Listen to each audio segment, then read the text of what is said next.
authors, I'm Joanne Morrell, children's and young adult fiction writer and author of short non-fiction for authors.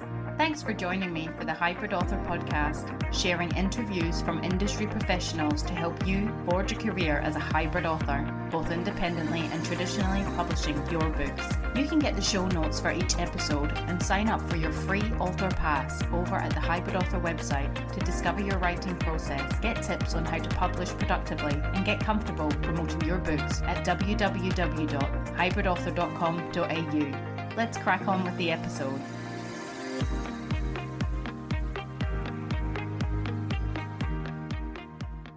Hello, authors!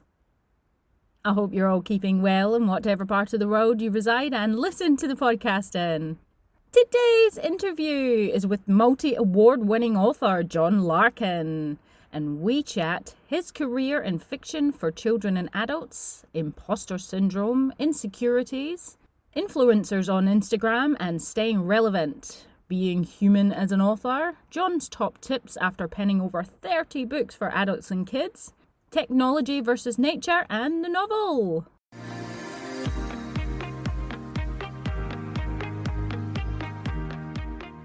So in my author adventure this week, it's been and gone my book launch, which many of you know, avid listeners of the podcast, the last few weeks I've been talking about, obviously just preparing for that. So it was a week on Thursday gone. It was September 5th. It was held at the State Library in town, so in the centre of Perth, Western Australia here. It was hosted by Writing WA, which is our local body who looks after all the writers in Western Australia. You know, they support their writers, their members, the community, they share information, they put on events. It's a great organisation, and I was extremely lucky and fortunate to be able to, as a member, have them host my launch. And yeah, it was fantastic. So they supplied the venue, they introduced me and my work to my audience. They supplied some tea and coffee and helped, supply some of the tables that I had. And just were there to support the event going forward, which was amazing. So in the lead up to the book launch, as you heard, I was organising, apart from obviously Writing WA helping out, I organised it myself. So I organised platters to be made by the lovely Platters to Please or something. I think it was Platters to Please, which is an independent catering company in town, and they were fantastic. They just showed up, and their platters were gorgeous. And I looked at a few options. I wanted usually at book launches, things are sort of finger foods and just little picky things. I mean, we're there for the book, not really to have a luncheon. Antipasto went with that kind of grazing platter, and they'd organised it really beautifully. And I mean, other options I'd kind of looked at was you can just, even in the supermarkets over here, you can actually get pre-made platters made up, which are all the antipasto stuff, which is good enough. But I think by the time you sort of ordered a few of those, and even though they come in just boxes and stuff, the way that the presentation was for this company it worked out the same. So I was really, really impressed by them. Myself and my eldest daughter spent time that week making some cupcakes, and there was a wonderful place that I found that was locally sourced, little sugar cake toppers of my book, and it was just really fantastic. That was incredible. I just wanted sort of little touches around the place. I wasn't going to go overboard. It was just meant to be simple and elegant. I hired some white linens because I didn't actually have any, but I think it's actually really good to invest in white linens. I always like a white linen tablecloth. I think that looks quite nice, and I think coming up for being able to go to events where I'm in person and selling books and having a table, white linens is always nice. I had a banner made, which was from just local Officeworks. There's loads of printing companies that do these banners, and every author I know has them,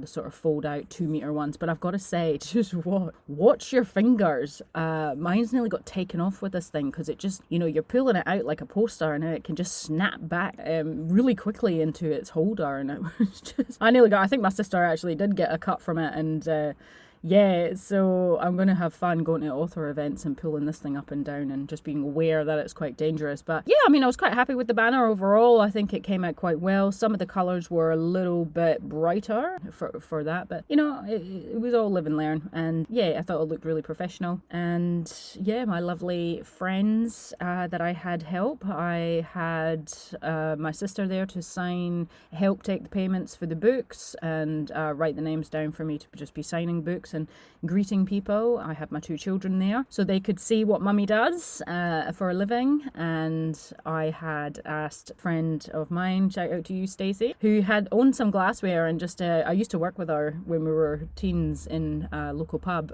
So I asked if she could help just pour the wine and stuff like that. So I just kept it really simple. I only had wine as an alcoholic drink. I did think about beer, but usually wine's acceptable. I had 3 kinds. I had red, white, and sparkling rosé. I had got some soft drinks and things, and obviously writing WA had done tea and coffee, which didn't actually even cross my mind. But I know, for not stereotyping here, but definitely some of our older generation family friends would have been very grateful, and if my mum was there for a cup of tea. But yeah, I mean, I was getting so I was obviously busy with the organisation, and it didn't feel that there was a lot to organise, but then it did feel like a lot. And I just on the lead up to it, I was just getting, it's that fear, I talk about it a lot all the time, and I don't think I'm ever not going to feel it. The more established I get, the more experience I have doing these things. But it just, I think that you come to expect, at least before any event or any sort of thing that's going to put you out of your comfort zone, these feelings of fear that arise within yourself. Now, it's Author Fears and How to Overcome Them is a non-fiction book I have for authors that's out there. It's never gonna not be current, that book, because these fears that come, they're there to help you be safe, when really, because you're doing something you haven't done before, so your body's like, no, don't do it, and it's trying to keep you safe. But seriously, in the lead up to the launch, I was shitting it, basically. I was so nervous. I felt very nervous and scared. And again, it all comes with this career and putting yourself out there. And I kept thinking, how can I get out of this? How could I just cancel?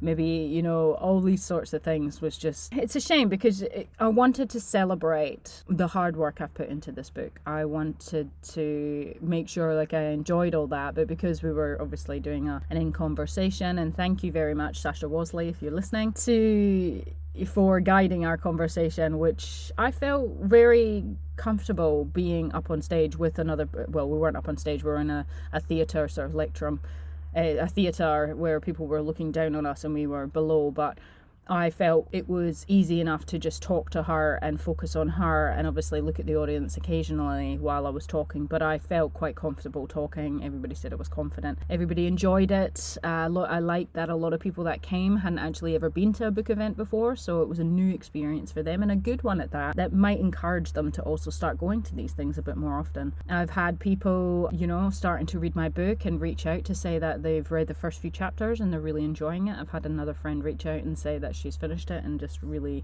commended me on my writing. So to start hearing all these things is very nice, and because at the end of the day, the whole point is the book and for people to enjoy it and connect with. And that's what I said, even if your life is not crap, and it is good, just to take some time out from it, just to transport yourself to somewhere else. I mean, that's what books are all about, aren't they? So the evening went very well. It was a good turnout. I sold a lot of books, so that was great, because obviously you put in a lot of work, and the payoff is not as an indie author, the payout is not initial. And then we packed up and then it was done. So if I hadn't gone ahead and done that experience, and I was so joyful after it. If you don't put yourself out there, you don't know what's going to come next. So you don't have anything to draw upon for the next time that you do it going forward, to extinguish the fears that you have. And this is what I talk about all the time. If you're thinking about having a book launch, do it, and don't be scared. Be scared, feel the fear, but do it anyway, and you won't regret it, I promise. So beforehand, I went on the Writing WA podcast, which is called Pod Street, with the Mr. Wu Yemen, who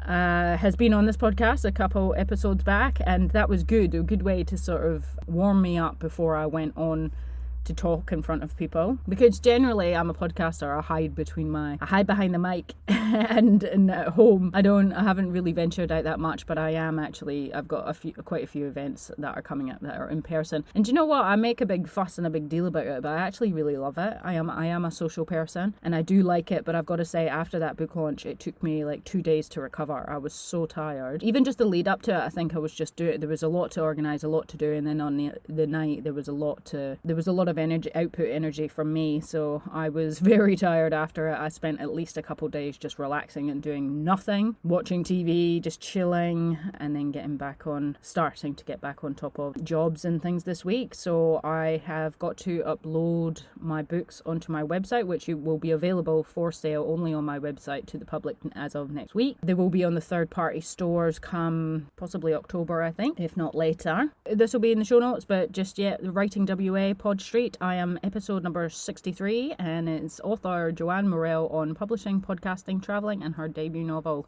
So that's up to listen now, folks. Links will be in the show notes. This week, I wanted to get back into all the bits and pieces that I've still got to do. There's a lot of work piling up, which is exciting. But I've had a couple of personal issues that I'm not going to obviously get into. But I just wanted to mention them because I have struggled with this to, have any energy. The problem is been emotionally draining me, basically, but I just wanted to make note of it to say that if you do have something arise in your personal life and it takes a lot from you, emotionally exhausts you type of thing, be kind to yourself. I didn't turn around. I could tell that how I listened to how I felt, and it was a case of I didn't have much. My tanks are empty, I'm running low. I had to just look after myself. Work had to come second. I had to look after people in my life, at least for like a day and a bit. And those things were very important. But that's not saying that some people, you can realize that you need to step back from your work, and that's okay. But then also other people might find solace and escape in their work. So whichever is best for you, but just listen to yourself and be kind. So at the start of the week, I definitely was not. In the past, I probably would have been quite hard on myself, being, oh, you should be doing this, you should be doing that. But no, I knew exactly what I needed to do, and that was not anything, and which I did. And now I'm back into my work, and it feels, like I said, with the second thing, it's like it's a bit of solace. It's a bit of an escape. So listen to yourself. In your personal life, if you've got a lot going on and you can't face certain work aspects, talking about your writing career, that's okay. You will pick it up again when you can and will, and love it. Once I tie up all these loose ends, I've got a bit of a list that I'm ticking off. I will be, and I'm already got it pondering in my mind, the book 2 in this series. This women's fast-paced, emotionally charged, contemporary women's fiction series. Much like The Writer, the Hairdresser and the Nurse, which is the book I've just launched under the pseudonym Zara Ellen, this one has the title The Lawyer, the Singer and the Server, again by Zara Ellen. Some people said, what's the server? And I'm like, well, the server, someone who serves food and things, and they were like, oh, I wouldn't have thought it was that. They think maybe a computer server, and I'm not sure whether it's a Scottish thing, server, or anyway. And they said waitress or waiter, but I thought the lawyer, the singer, the waiter, it doesn't really work for me, so I'm sticking to server, and hopefully people understand what that is and go from there. 3 women's perspectives, again told from third person. Not sure if it's going to be chronological or jump back and forth. It's fleshed out a bit. So in the moment, I'll be plotting, getting the story and the character development together. Okay, we'll see how fast I can go with this. I would love to get it out in November, but if not, it will be at the beginning of next year.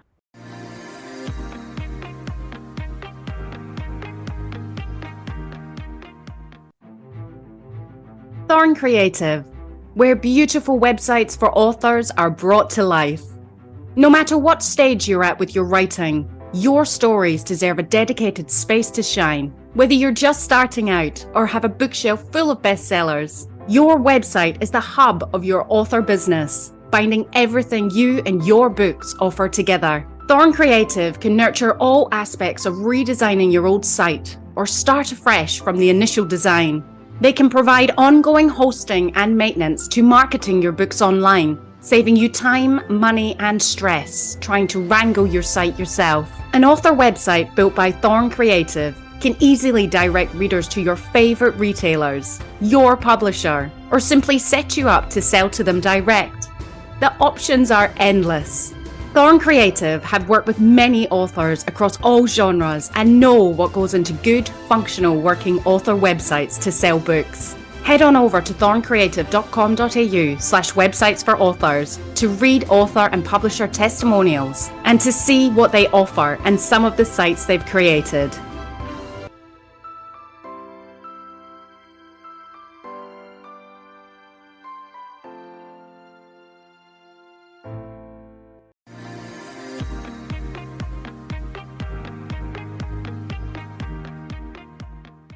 Multi-award winning author John Larkin is one of Australia's most prolific authors, and his new book, Brittany Co Take on Paris, is one of the funniest books you'll read this year. John's award-winning books, The Shadow Girl and The Pause, were celebrated as top-notch Australian literature, and this one is no different. Welcome to the Hybrid Author Podcast, John. Thank you so much, Joe. What a great introduction too. Thank you. That's really, I felt, who are you talking about? Me? Seriously? No, thank you. We're absolutely honoured and thrilled to have you. That bio's all on you. So huge congrats on all your success today. Well, yeah, you just jump right in. How did you come to be a writer? Oh my goodness, what a story. I left school. I went to a tough Western Suburbs high school in Sydney. Couldn't wait to leave. Horrible experience. And I was actually the quintessential jock. I was an athlete. I played professional soccer, and that was my career. And I was going all the way to the top. And I played in the National League here, and I was offered trials in England with Leeds United, who were a gun club at the time. So I went over to play for them, and I completely destroyed my left knee. And I was in hospital, had a reconstruction, and the surgeon said, "You'll never play again," at a serious level anyway. So I thought, what the heck am I going to do with my life? And I think being an introvert, I was sort of drawn to books because I was a reader. And so I thought, I'm going to have a crack at being an author. And so I started writing when I was in hospital, and I was completely useless because I just came from nowhere, this idea of being a writer. And so I kept at it. And as you know, Joe, if you keep at something, you get good at it. And that's the secret ingredient. And I thought, well, I'm just now obsessed with this writing thing. I'm going to follow it to as far as I can. And that's the kind of backstory from athlete to author. I think I'm only myself and Albert Camus who've made that same journey from professional soccer to literary author. Yeah, it's quite opposite ends, isn't it? You think it's this kind of dichotomy, but I think it just goes to show that if you have a passion for something and you focus on it, you can achieve whatever it is as long as you put the work in. Yeah, but did you say that you've always been a reader? Look, I think I was a reader in primary school, and high school for me was the absolute wilderness years. It was I think I had a fairly horrible experience at high school, and I suppose that kind of turned me into an introvert. I wasn't a reader then. I just tried to survive at high school. And look, don't get me wrong, there were some great people at my school and some great teachers too, but some of the teachers were psychopaths and they had no business teaching children, particularly vulnerable teenagers. And so I kind of fell through the cracks. And then post-school, I became a reader. It all stemmed from that. Yeah. No, I say it just because sort of similar stories to mine you think that the writing sort of comes out from nowhere, because I didn't pick it up till later on in life as well, but always a reader as a young child, and then found some school memorabilia, I think, from primary school years to say, reward certificate, merit certificate for story writing and stuff. But high school, completely lost. Right. Bad experience as well. Scottish high school, terrorized. So, it just sort of comes back to you later on. So, I'm a firm believer of it's meant to be, cookie a little bit like that. So, I love that. Yeah. Well, Brittany Co Take on Paris. Yeah. How did that come about? Oh, well. You don't look like a Brittany. Look, no, I think I did two very serious novels, like The Shadow Girl and The Pause. The Shadow Girl was on homelessness, and that was about a teenage girl I met during a school talk who was homeless, and she shared her story with me, and I thought, I've got to write this story. Then after that came a nervous breakdown where I was in a psychiatric hospital, and from that came The Pause, which was my sort of anti-suicide novel, and they were very, very heavy, deep novels.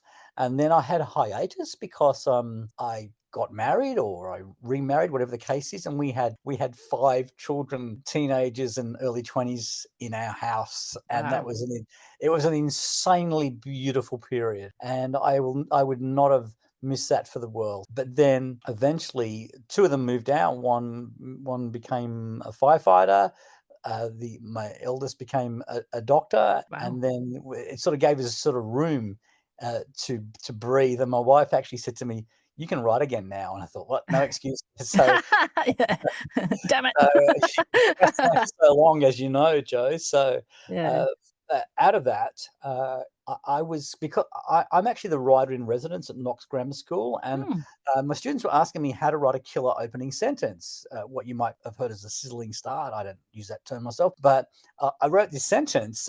It's not every day your mother is arrested for transporting a horse on the roof of your car, and so I said, that's full of intrigue. It's full of humor. That's what you want to do. And my boys were saying to me, what comes next, sir? I said, I got no idea. I said, go on, write it. So what started off as an opening sentence, then I turned into an entire novel in that same kind of madcap feel. So it was such a fun book to write.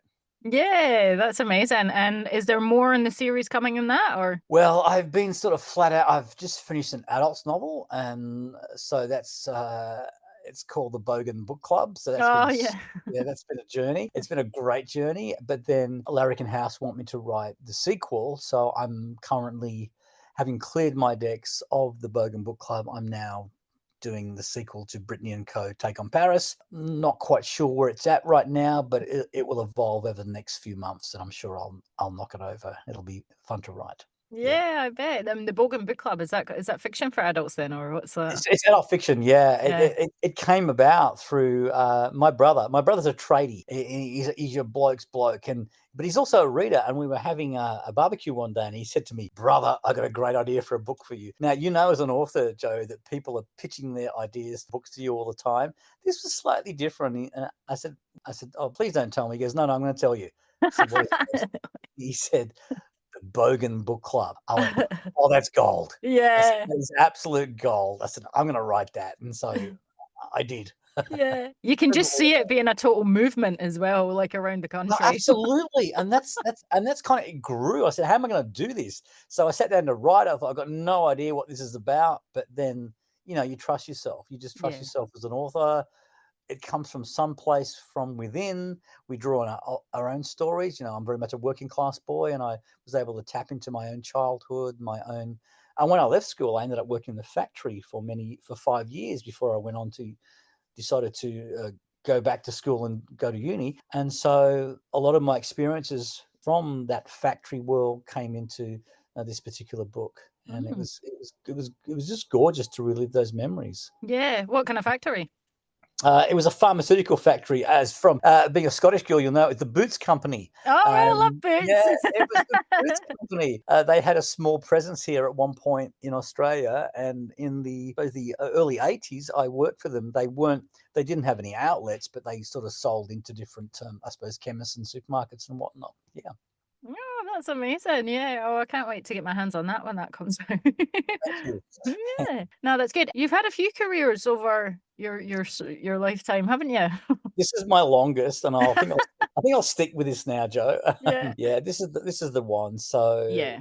I mean, like, everything you do is to support your writing. Mm. So, whatever that is, yeah. I mean, like being a writer, like who would choose to be a writer? No one with an ounce of sanity would ever choose to do this, but you do it, and that's the journey it takes you on.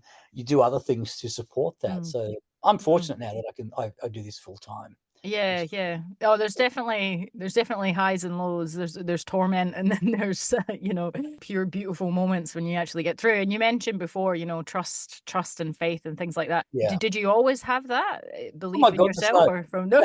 No, no. I think Phew! every author has imposter syndrome. Like, Yeah, for me, I left school, I worked in the production line of a factory, and I think, and now here I am an author. I think at some point someone's going to tap me on the shoulder and say, "Larkin, you are a complete fraud. Get back to the factory." And yeah. I go, "Thank you," because that's where I feel belong. So I don't know what it is about the insecurities of working in the arts. It's just the way it is, and It's that stigma, isn't it, though, that you're supposed to be some literary genius, and I dealt with very much the same as what you're talking about for years because I didn't even finish high school, and it's like you're supposed to be. Everybody thinks to write a book like you're going to be this smart, whatever, and I think that's where it comes from because you don't probably think about yourself in that way. no, you just think, look, I feel I'm a complete fraud. Mm. And then I know when I've just finished like the last pass of the Bogan Book Club. And I actually went, "Oh, geez, that's pretty good. How the hell did I do that?" It's like you do Yeah. that because I don't know how anyone ever writes a novel. Can I give a course on writing a novel? Probably not, because I don't know how to do it myself, but Mm. somehow I managed to do it. I know that sounds weird, but that's the way it is. No, it's truth though, and I think it sounds like you've got a quite a distinct voice and something to say. So definitely, maybe the way you articulate things and what you've got to say is like good and resonates with people because you're an award-winning author, not just an author, a very prestigious award-winning one. Own Yeah, but it. again, I'm on stage picking up these awards, speaking in front of 1,000 people. I'm thinking, oh, you got all these people fooled, haven't you, Larkin? I mean, I suppose that's a working class Northern English boy coming out. Like, who the Yeah. hell are you? Yeah. I think that's probably important because it keeps pushing you to go higher and go harder and keep at it. Absolutely. And stay humbled, And as they stay say. humble. I think as an author, you don't have much choice. Humility wraps itself around you because you really think, well, if you don't believe in yourself half Yeah. the time, so I don't suppose you can be anything other than humble. Yeah, that's I feel like it's half the battle is sort of believing in yourself. I think I'm half there. I got more to go. So you obviously have had, great career, lengthy career. Off the top of your head, what's been some of the best and sort of most frustrating parts of chasing the writerly dream? The chasing the rightly dream. I think I started writing at an age when you think you don't know that only 1 in 3,000 manuscripts are published. You don't know that. You go into that blind, Mm. and then you get that first contract. You think, seriously, me? And then I don't think it's ever changed from that. Like for me, I get a new contract and think, oh my goodness, I'm getting another book contract. I get another book published, and that's the beauty of it. And I think I'm growing as an author. I think I'm getting better. Even though I'm like 61 now, I still think I'm developing. I just love that, and I want to keep on doing that. I think the lows probably is the way that maybe authors are viewed by society. You think like someone declares himself an influencer this whole other world has come up since I've started writing, because I had my first book published in the early 90s, but since then we've had this whole Instagram influencer thing, and like people who don't have a thought in their head have millions of followers. People who couldn't influence me out of a burning building. I mean, like, where have these people come from? And I think, am I culturally relevant anymore because we've got people whose ability is to put on lip gloss at a fashionable way? And I think, wow, I'm not part of this. The zeitgeist, it's moved on, and I'm not. Am I relevant anymore? And I suppose that's the biggest I found challenging over the last few years. The culture of vacuousness. I hate to say it. Yeah. I'm struggling with that a bit. Do you feel you have to do it to stay relevant? You're feeling that, or No, are you just I ignoring it? no, I think I ignore it. I think the best thing I can do as an author is to say, "Look, this is what I've got to offer over here. I've Mm. got this for me, this is depth. This is like I love the human condition. I love all the complexities of being a human. I'm going to continue to write about that. If you think staring into a rice paddy wearing a bikini the size of dental floss and quoting some vacuousness about how we're all special, then go down that path. But Mm. over here, we've got something a little different, hopefully with a little more depth. Absolutely. Well, even doing this, podcasting, that's pretty relevant, pretty new. Oh, this is the best. This is the best part of it, I think. The emergence of the podcast, rather than the Yeah. commercialization of thought, which is, you look at the Murdoch press and what they're doing to uphold this sort of right wing culture, and I suppose we would call it entertainment in the mainstream media now. They rev you up, so we got this kind of dichotomy happening of left and right, and I don't think it needs to be that way. I think we've got so much more to offer, and Yeah, I love that absolutely. you guys like you, Joe, are doing these podcasts, so other voices are coming through. Well, I love the podcast because it is that human connection, and it is such a good way to connect with people that you otherwise wouldn't be able to, halfway around the world, whatever. It's yeah, no, I love it. It's fantastic. Yeah, there are other voices out there. Don't listen to Sky or Fox. Come on board and listen to independent voices, Yeah. because otherwise we're just not getting a platform anymore. That's it, I know. What would be your advice, John, to writers looking to have a career such as yours, over time? It's 30 books for children, teenagers, and adults. What are your top tips? Don't give up. Just like perseverance. That's the thing. You've just got to say, if this is what you want, if you want to be a novelist, even in the current day and age, I don't think it's really changed. They say 1 in 3,000 books have been published. So, okay, maybe you might have to write 3,000 books. You just have to really go for it with a passion. Don't give up. That's the thing. If your heart is set on being an author, and if you want this really badly, then go for it. Your voice, you will find a platform eventually. And that is through. For my preference is the novel. I still love the novel, despite all the different options that are out there now, all the different media. The novel for me is still the most beautiful form of the English language. Yeah, absolutely. And do you just write the ideas that come to you, or do you kind of, because obviously you do adults, you do kids, you do all sorts, or does your publisher sort of hit you up for which book's next? It's a bit of both. Sometimes it's driven by me. Sometimes it's purely publisher will come to me and say, we want you to do this. With the Bogan Book Club, for instance, was a great moment. We were having birthday drinks for the legendary Danny V over at the Great Northern in Sydney. I was chatting to James Layton, the publisher of Larkin House, and we were talking about this idea of like, has anyone pitched you a good idea? And we kind of both rolled our eyes. I said, well, I've only ever had one. And he said, what was that? I said, the Bogan Book Club. And he goes, oh, right. I'm going back to Melbourne on Monday. I'm sending you a contract. We're doing this. I had no idea where that came from. I had no idea what I was going to write it, how I was going to do it without being patronizing. But he said, you can do this. And so I went off and did it. So, yeah, it's a combination of sometimes it's driven by me.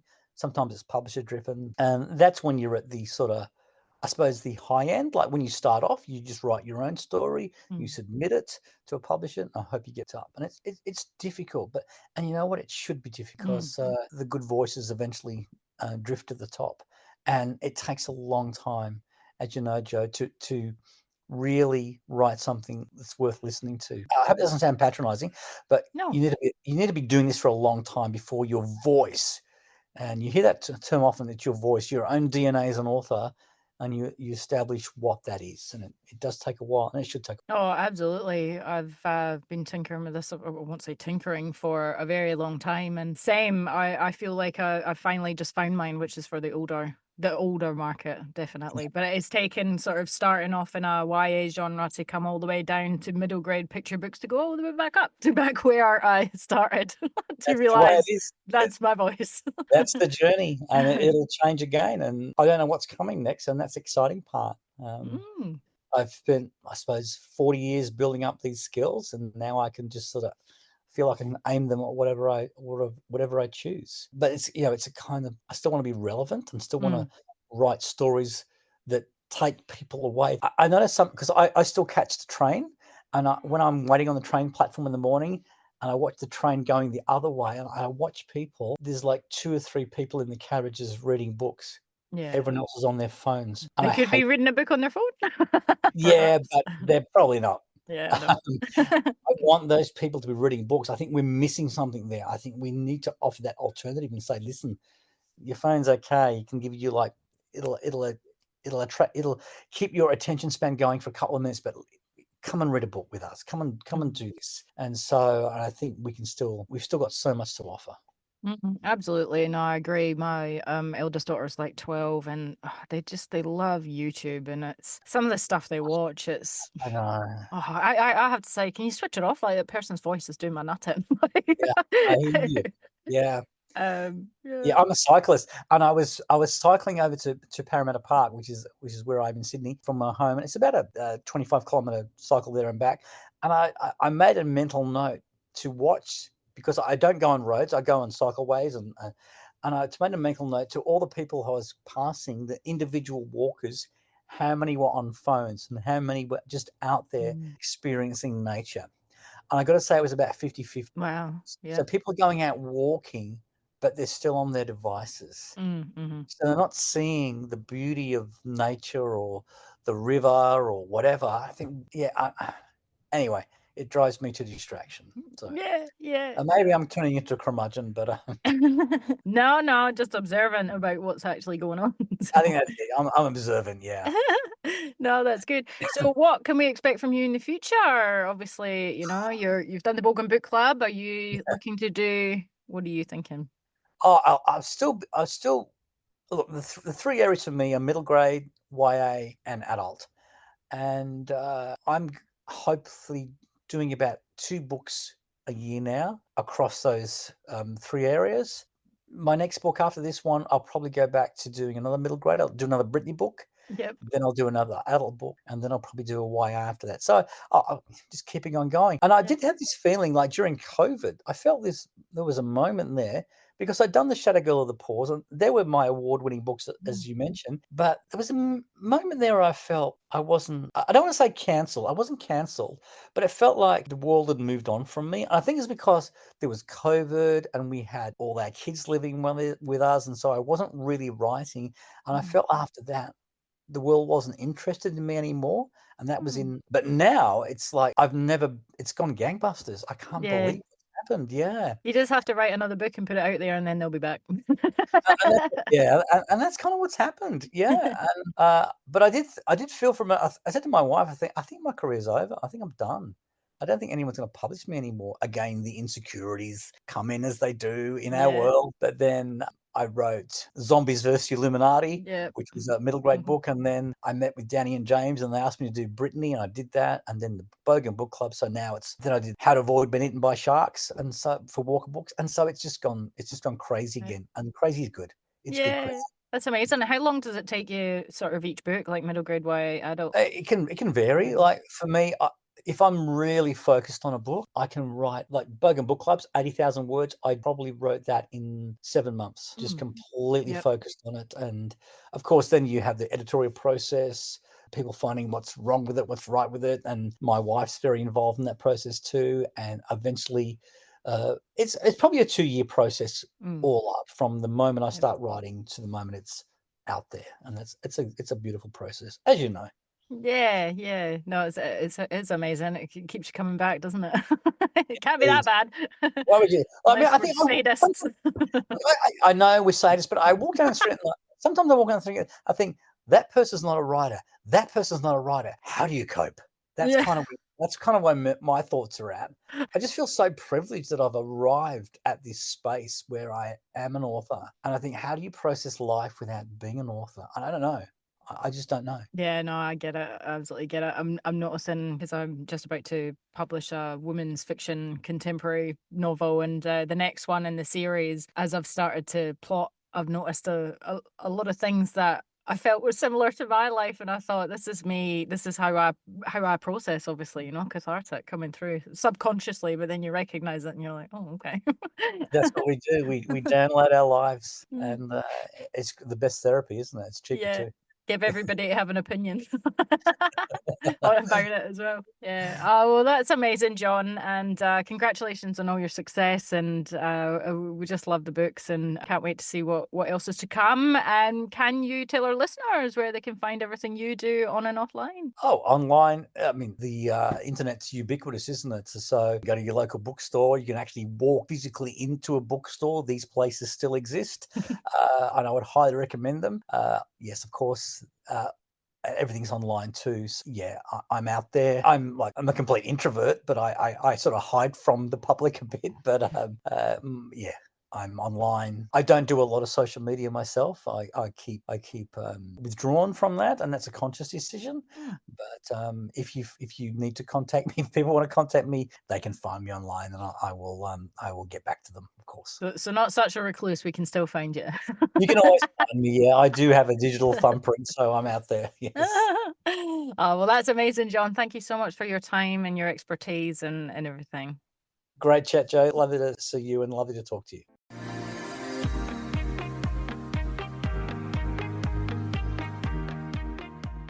So there you have it, folks. The truly outstanding crack with John Larkin. Super fellow and exceptional writer. Go and check out his work now. Next time on the Hybrid Author Podcast, we have novelist, essayist and reviewer Jean M. Blasberg on practicing reinvention through new characters and novels. I wish you well in your author adventure this next week. That's it from me. Bye for now. That's the end for now, authors. I hope you are further forward in your author adventure after listening, and I hope you'll listen next time. Remember to head on over to the Hybrid Author website at www.hybridauthor.com.au to get your free author pass. It's bye for now.